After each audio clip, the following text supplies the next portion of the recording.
നമസ്കാരം. ബാബറി മസ്ജിദ് ലോകാവസാനം വരെ ഇന്ത്യയിൽ ആരും നിർമ്മിക്കില്ല എന്ന ഉറപ്പ് നൽകുകയാണ് ഉത്തർപ്രദേശ് മുഖ്യമന്ത്രി യോഗി ആദിത്യനാഥ്. ബാബറാങ്കയിൽ നടന്ന പൊതുസമ്മേളനത്തിൽ സംസാരിക്കുകയായിരുന്നു അദ്ദേഹം. ബാബറി മസ്ജിദ് പുനർനിർമ്മിക്കണം എന്ന സ്വപ്നം കാണുന്നവരുണ്ടാകും, എന്നാൽ ആഗ്രഹം ഒരിക്കലും സഫലമാകില്ല. അത്തരമൊരു ദിനം വരും എന്ന് കരുതുന്നവർ കാത്തിരുന്ന് നശിക്കും. അങ്ങനെ ഒരു ദിവസം ഒരിക്കലും ഇനി ഇന്ത്യയിൽ വരാൻ പോകുന്നില്ല. ഖയാമത്ത് ദിനത്തിനായി കാത്തിരിക്കുന്നതിന് പകരം ഇന്ത്യയുടെ നിയമചട്ടക്കൂടിനനുസരിച്ച് ജീവിക്കുക, ഇനിയും ഈ രാജ്യത്തിൻ്റെ നിയമം പിന്തുടരുക എന്നതാണ് അവർക്ക് ചെയ്യാൻ പറ്റുന്ന ഏറ്റവും വലിയ കാര്യം. ഇപ്പോഴത്തെ സർക്കാർ പറയുന്നത് എന്താണ് എന്ന് കേൾക്കുക. പറയുന്നത് അവർ ചെയ്യും, ചെയ്യുന്നതേ പറയൂ. തീർച്ചയായിട്ടും ഇനി അത്തരമൊരു ബാബറി മസ്ജിദ് ഇന്ത്യയിൽ വരില്ല എന്ന് ഉറപ്പിച്ച് പറഞ്ഞാൽ ഉറപ്പ് തന്നെയാണ്. രാമൻ്റെ നാടാണിത്.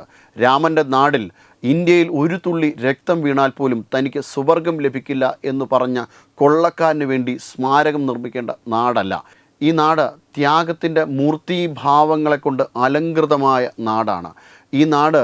ഈശ്വര കലകളാൽ ലയിച്ചു ചേർന്ന നാടാണ്. വിവേകാനന്ദ സ്വാമിയുടെ ഭാഷയിൽ പറഞ്ഞാൽ ഓരോ ഇഞ്ച് സ്ഥലവും അഗ്നിക്ക് തുല്യമാണ് ഈ നാട് സംബന്ധിച്ചിടത്തോളം. അതുകൊണ്ട് തന്നെയാണ് ഈ നാടിനെ ചവിട്ടുക എന്ന് പറയുന്നത്, ഈ നാടിൽ ചവിട്ടി നടക്കുക എന്നത് ഏറ്റവും വിശുദ്ധമായ ഒരു കാര്യം തന്നെയാണ്. ഭാരതത്തിൻ്റെ പൗരനായി മാറുക എന്നത് ലോകത്തെ സംബന്ധിച്ചിടത്തോളം ഏറ്റവും വിശുദ്ധമായ ഒരു കാര്യം തന്നെയാണത്. തീർച്ചയായിട്ടും അത്തരമൊരു നാടിൽ എന്തിനാണ് ഇത്തരമൊരു കൊള്ളക്കാരൻ്റെ സ്മാരകം നിർമ്മിക്കണം എന്ന് വാശി പിടിക്കുന്നത്?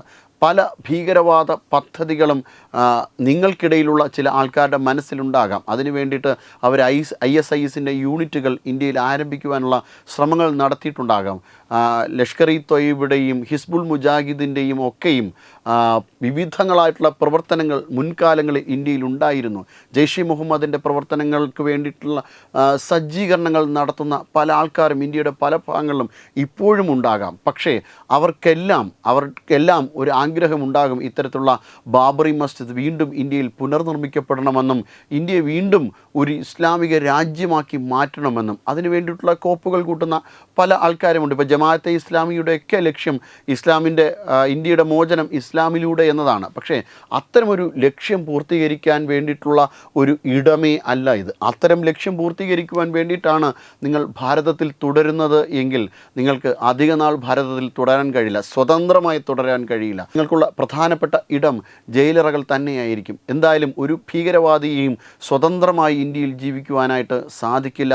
അത്തരമൊരു ഭീകരവാദികൾ ഇന്ത്യയിൽ നിലനിന്നാൽ, ഇന്ത്യൻ ഭരണകൂടത്തിനെതിരെ ആക്രമണം നടത്തുവാൻ സന്നദ്ധമായാൽ തീർച്ചയായിട്ടും നിങ്ങളെ കാത്തിരിക്കുന്നത് മരണം തന്നെയായിരിക്കും. അതിന് യാതൊരു വിധ സംശയവും ഇന്ത്യയിലെ ഒരു ഭീകരവാദിക്കും വേണ്ട. കാരണം ഇന്ത്യ ഭരിക്കുന്നത്, ഇന്ത്യ ഉണരണം, ഇന്ത്യ ഉയരണം എന്ന് ആഗ്രഹിക്കുന്ന ഒരു ഭരണകൂടം തന്നെയാണ്. അതുകൊണ്ട് ഉറപ്പിച്ചു പറയാം, ഇനിയൊരിക്കലും ഒരു ബാബറി മസ്ജിദ് ഇന്ത്യയിൽ ഉണ്ടാകില്ല, ഇന്ത്യയിൽ സാധ്യമല്ല.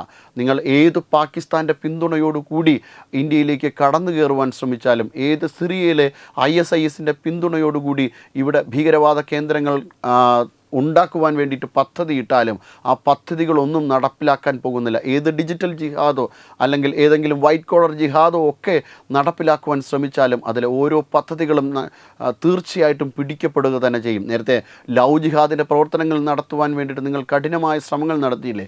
എത്ര എണ്ണമാണ് നിങ്ങൾക്ക് വിജയിക്കുവാൻ സാധിച്ചത്? പക്ഷേ ചിലതൊക്കെ നിങ്ങൾക്ക് വിജയിക്കാൻ സാധിച്ചെന്നിരിക്കാം. പക്ഷേ അതിനപ്പുറം വലിയ രീതിയിലുള്ളൊരു വിജയമോ ഇന്ത്യയെ ഒരു ഇസ്ലാമിക രാജ്യമാക്കാൻ പറ്റും എന്ന നിങ്ങളുടെ ആത്മവിശ്വാസമൊന്നും ഒരിക്കലും ഒരു കാലഘട്ടത്തിലും നടക്കാൻ പോകുന്നില്ല.